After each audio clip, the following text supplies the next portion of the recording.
जय बालाजी दोस्तों, आपका राजनीतिक टॉक के चैनल में स्वागत करता हूं। तो आज हम बात करेंगे भारत की एजुकेशन सिस्टम के बारे में, यानी कि भारत की शिक्षा तंत्र के बारे में। तो शिक्षा और भारत, ये दोनों वर्ड तो अलग है ही नहीं सकते, क्योंकि ये एक रिकॉर्ड है। हमारे पुरातन, हमारे सनातन में भी यही कहा है कि सबसे पहले शिक्षा और ज्ञान का विकास हमारे भारत में हुआ था।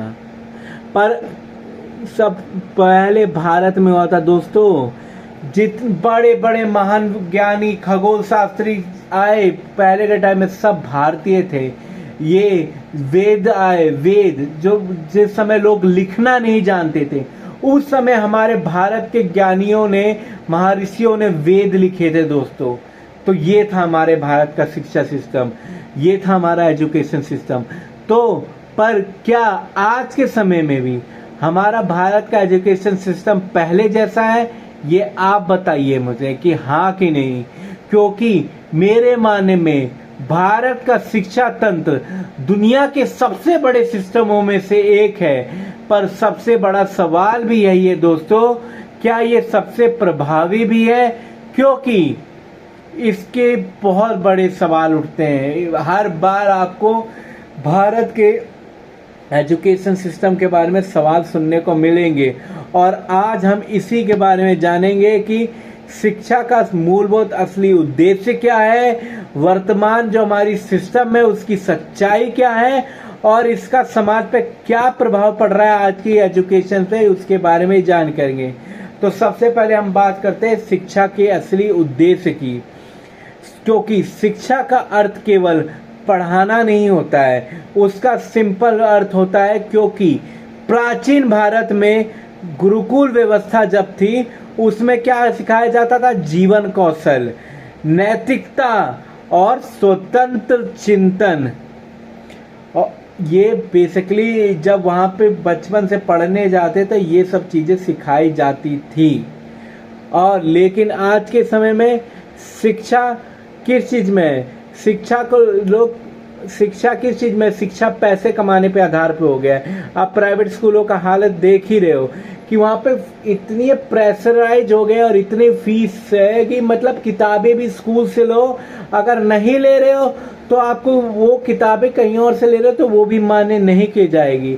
और यही सोच पूरी की पूरी व्यवस्था को सीमित कर रही है, क्योंकि ये एक आज का एजुकेशन सिस्टम पैसे कमाने का जरिया होगा, जबकि भारत में एजुकेशन नॉन प्रॉफिटेबल बिजनेस है, क्योंकि इसमें कोई प्रॉफिट नहीं होना चाहिए। पर आज के समय वर्तमान में जितना शिक्षा पे पैसा है ना, उतना किसी चीज पे नहीं होगा। और यही हमारे वर्तमान शिक्षा प्रणाली की सच्चाई है कि ये शिक्षा प्रणाली हमें रटने पे आधारित शिक्षा दे रही है कि रटो, रट के पढ़ो। क्योंकि छात्रों को सवाल समझाने के बजाय उत्तर याद कराने को कहा जाता है। प्राइवेट स्कूल में ये देख लेना कि उनको समझाया नहीं जाता, बस कहते हैं तुम जल्दी जल्दी याद करो। और क्यों याद कर लो? क्योंकि आपके अंक अच्छे आएंगे। मतलब 95% जो बंदा ला रहा है वो सफल, और 60% लाने वाला औसत माना जाता है। और क्या वास्तव, आप ही बताइए, अंक ही बुद्धिमत्ता का पैमाना है? क्योंकि ये सबसे बड़ा सवाल है। और इसकी बदौलत हमारे अंदर कौशल की कमी हो रही है, हमारी कम्युनिकेशन स्किल डाउन हो रही है।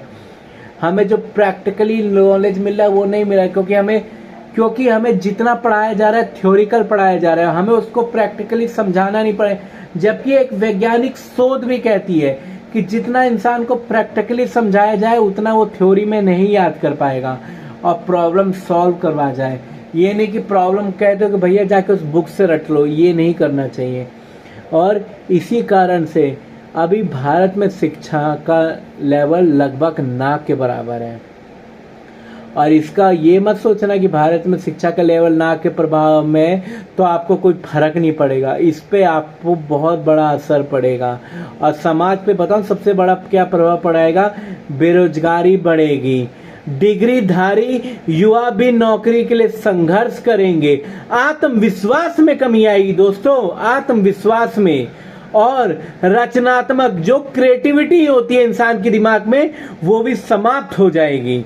और युवा, क्योंकि आज के समय में युवा रिस्क लेने से डर रहे हैं, क्योंकि उन्हें केवल अपने आप को सेफ दिखाना बन रहा है। उनको ये रिस्क कोई लेना नहीं चाह रहा, अपने आप को सेफ बना के निकलना चाहिए, और यही सबसे बड़ी प्रॉब्लम है। तो इतनी बड़ी प्रॉब्लम है तो क्या इसका कोई समाधान नहीं है? समाधान है समाधान इसका। तो समाधान सबसे पहला है कि कॉन्सेप्ट आधारित शिक्षा होनी चाहिए, कि जो कॉन्सेप्ट है उसके अनुसार शिक्षा दो।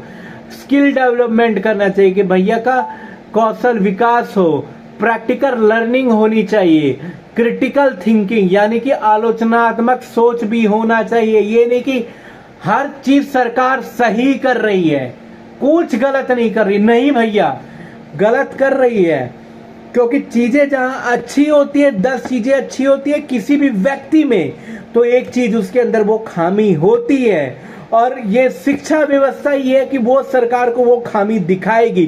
कोई भी गवर्नमेंट चाहे कोई सी भी आए, वो बहुत अच्छी हो सकती है, पर एक ना एक खामी उनमें भी होगी, क्योंकि इंसान कोई परफेक्ट नहीं होता है। और वही कहावत है कि अपनी गलतियों को सुधारोगे तभी तुम परफेक्ट कहलाए जाओगे। तो आलोचनात्मक व्यू तो होना ही होना चाहिए, क्योंकि जो नई शिक्षा नीति थी ना 2020 की NEP की, इसी दिशा में उन्होंने एक प्रयास किया था। लेकिन वास्तव में क्या है ना, जमीनी स्तर की बात करूं, ये NPEP तो 2020 में ही लागू हो गया, पर वास्तविक जमीन स्तर पर लागू होने में ये दुनिया की क्यों बात करूंगा, भारत में सबसे बड़ी चुनौती है कि ये हो क्यों नहीं रहा है। क्योंकि जब तक शिक्षा हमें पर्सन पूछना नहीं सिखा पाएगी कि हम सामने वाले सरकार से या अपने किसी भी व्यक्ति से कोई गलत चीज कर रहा है, हम देख रहे हैं और हम उससे उस चीज में क्वेश्चन नहीं कर पा रहे, तब तक हम केवल उत्तर देने वाले ही बनकर रह जाएंगे। क्योंकि शिक्षा का मूल और असली उद्देश्य यही है कि सोचने की आजादी हो, समझने की क्षमता हो और जीवन जीने की कला हो। क्योंकि भारत में शिक्षा नहीं, परीक्षा का सिस्टम चल रहा है। डिग्री मिलती है पर समझ नहीं मिलता है। ये सबसे बड़ी प्रॉब्लम है हमारे भारत की शिक्षा की। तो दोस्तों, रिक्वेस्ट है कि सरकार से प्रयास करते रहिए कि भारत की शिक्षा प्रणाली को नंबर 1 बनाए, क्योंकि शिक्षा मेन अगर मिलेगा तो ही हम विश्व गुरु बन पाएंगे, अन्यथा नहीं बन पाएंगे। तो कल मिलते हैं हम किसी और नॉलेजेबल वीडियो के लिए। तब तक के लिए मैं आपसे विदा लेता हूं। पर दोस्तों, आपसे हाथ जोड़ के मैं रिक्वेस्ट कर रहा हूं, प्लीज राजनीतिक टॉक के चैनल को सब्सक्राइब कर दीजिए, क्योंकि बहुत आगे नॉलेजेबल वीडियो आने वाली है जो आपके लिए बहुत इंपॉर्टेंट है। तब तक के लिए जय बालाजी।